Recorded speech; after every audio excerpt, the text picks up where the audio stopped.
Governor Daniels was elected governor in 2004 and recently re-elected to his second and final term.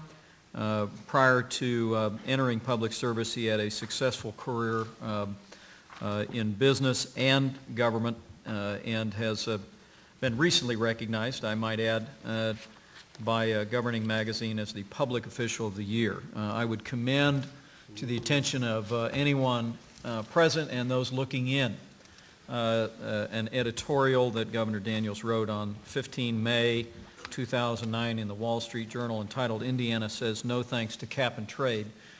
His national leadership on this and so many issues is a source of enormous pride to those of us who have the privilege of representing the state of Indiana in Washington, D.C. And Governor Daniels, I welcome you and express my appreciation for your participation today.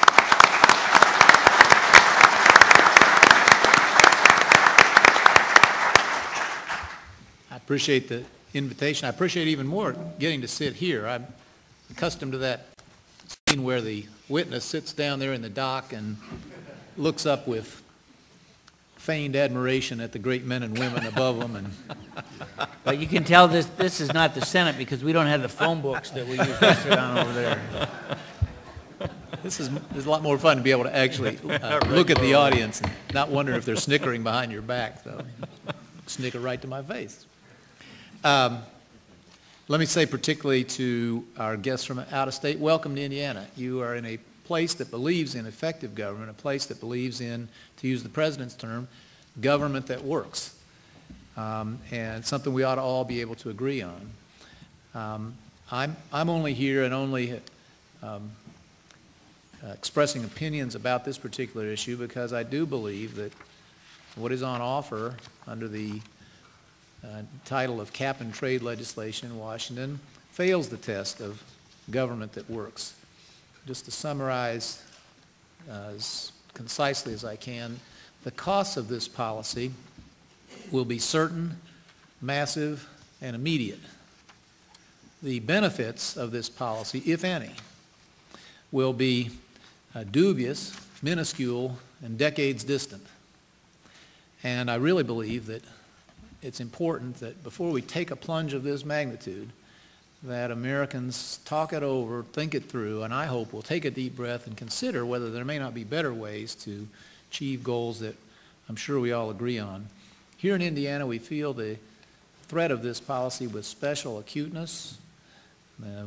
The costs of, as I think of it, the paper, the allotments that would be purchased and traded back and forth, plus the cost of transition, forced transition from the energy we use today to new sources, whether they're economical or not, would result, it's clear, in something like a doubling of utility costs in this state.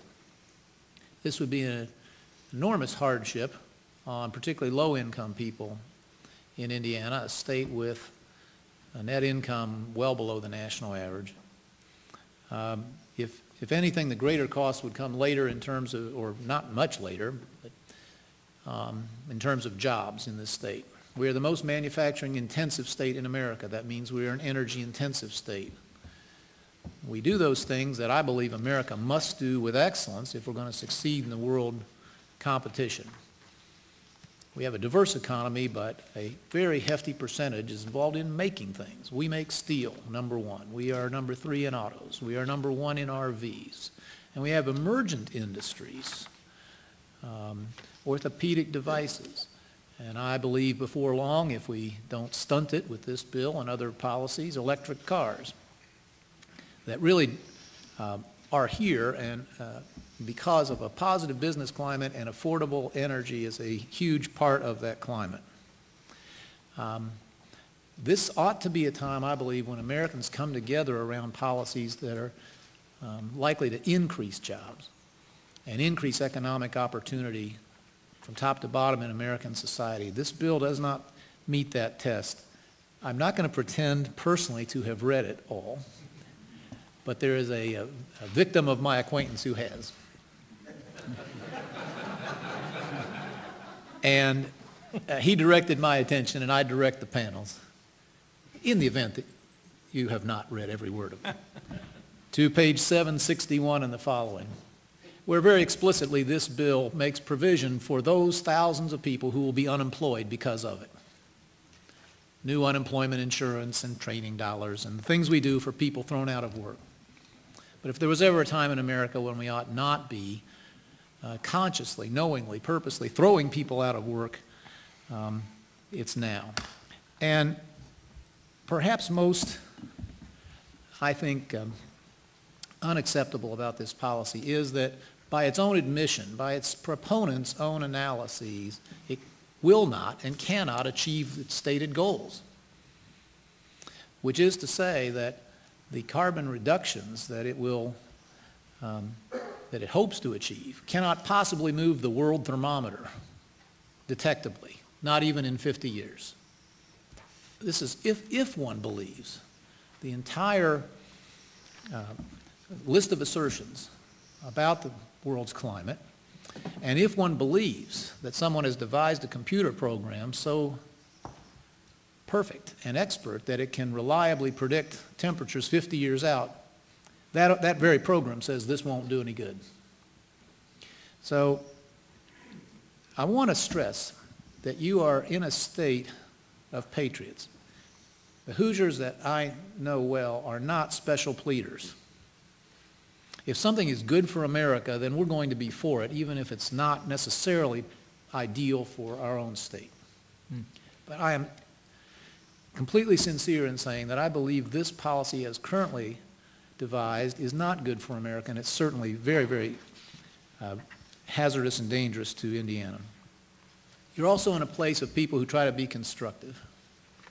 We don't believe in disagreeing with someone without at least trying to suggest better alternatives. And we are hard at work in this state on measures that I think are far better for the environment, potentially the climate, and for certainly the economic prospects of our citizens than this bill, I believe, can claim.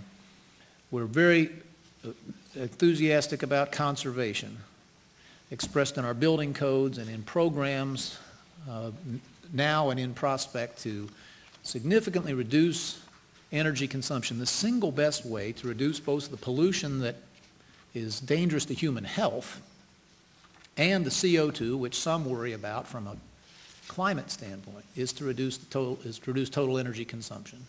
The same amount of effort and a fraction of the dollars invested in conservation would produce so much more progress than this cap and trade approach would.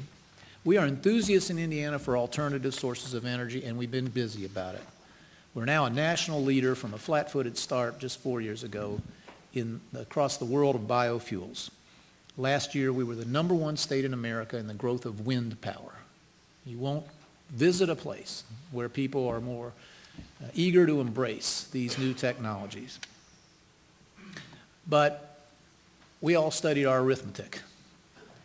And the arithmetic of life says that there is no way in the near-term future that all these sources, as eager as we are to see them happen, can replace more than a tiny fraction of the energy we need to keep the lights on in this state or to employ those Hoosiers who we care about so deeply. The most important new step we believe we can take, and Indiana is trying to lead, is finding ways that are more environmentally safe and sensitive to use the coal which is so abundant here. And to our visitors, you are sitting now on top of, more or less, more BTUs than Saudi Arabia has in oil. And yet, if we make the wrong steps here, we will leave that affordable, homegrown American energy in the ground idle while we pay or impose enormous costs on our ratepayers to pay unnecessarily for other replacements. So I thank the panel for the work it's putting into this and the ways in which you're trying to surface these issues and have a good, honest debate about them. Appreciate your bringing this program to a state which strongly identifies with the goals that the proponents of this bill say they want, but thinks it sees far better ways to get there. Thanks so much for this chance to appear.